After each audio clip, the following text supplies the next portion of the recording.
Pyramids आखिर बनाए ही क्यों गए? मेन स्ट्रीम इजिप्टोलॉजिस्ट कहेंगे कि ग्रेट पिरामिड सिर्फ मकबरे थे जहां pharaohs की डेड बॉडीज रखी जाती थी और दुनिया के ज्यादातर लोग भी यही सोचते हैं, राइट?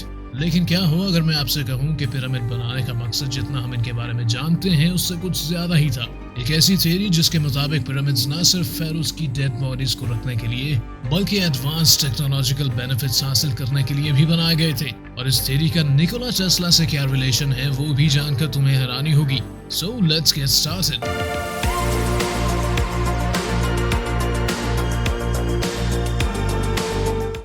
तो सबसे पहले मैं बताता चलूं कि पिरामिड्स के अंदर हिडन शाफ्ट्स बनाई गई थी, कुछ इस तरह के बहुत बारीक से नाली नुमा रास्ते जिसको हम अपनी जबान में झरी भी कह सकते हैं। 3D स्कैनिंग और इंफ्रारेड थर्मोग्राफी के जरिए ये तो पता लग गया कि ये शाफ्ट्स पिरामिड्स के अंदर एग्जिस्ट करती हैं, लेकिन किसी ने ये नहीं बताया या सोचा कि आखिर इन्हें बनाने का मकसद क्या था। इस पर काफी रिसर्च और डिबेट्स अभी भी जारी हैं।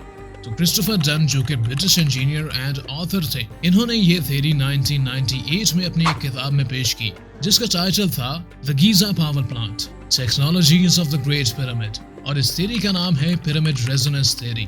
इस किताब में इन्होंने एक्सप्लेन किया कि पिरामिड ऑफ गीजा एक बहुत बड़े लेवल की एकूस्टिकल डिवाइस है जिसका डिजाइन और स्ट्रक्चर जमीन के साथ एक हार्मोनिक रेजोनेंस क्रिएट करता था और जमीन की वाइब्रेशन से जो एनर्जी निकलती थी उसको माइक्रोवेव रेडिएशन में कन्वर्ट करता था। है ना हैरानकुन बात? तो क्रिस्टोफर डन ने ये डिस्कवर किया कि पिरामिड के साइज, शेप और डायमेंशंस की वजह से इसके अंदर मौजूद रेजोनेंस कैविटी से एक फ्रीक्वेंसी निकलती थी जो 432 हर्ट्ज की थी। और हैरानी की बात पता है क्या है? ये फ्रीक्वेंसी जमीन की नेचुरल फ्रीक्वेंसी के साथ मैच करती है। तो अब बात करते हैं कि इन्होंने ये पता कैसे किया।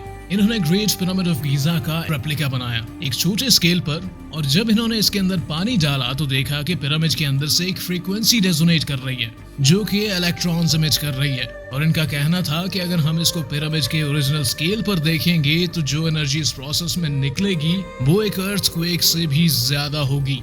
अब इससे जाहिर ये होता है कि शायद ये कोई इत्तेफाक नहीं है कि निकोला टेस्ला पिरामिड से इतना मुतासिर क्यों थे। टेस्ला पिरामिड्स की एनर्जी हार्नेस करने की मुमकिन सलाहियत से बहुत हैरान हुआ करते थे। इनका अपना काम टेस्ला टावर, जिसे वार्डन क्लिफ टावर भी कहा जाता है, इसे वायरलेस एनर्जी ट्रांसमिशन के लिए ही डेवलप किया गया था जो कि एटमॉस्फेयर से ही काफी एनर्जी हार्नेस कर लेता था।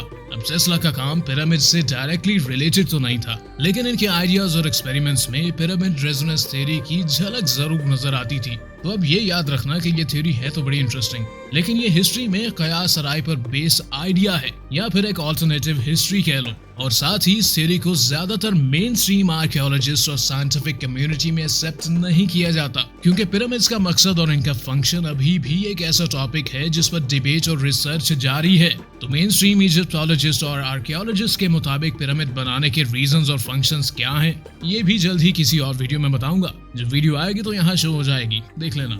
सब्सक्राइब करने के लिए नहीं कहूंगा क्योंकि हम क्यों चलें उस राह पर जिस राह पर सभी चलें। Thanks for watching.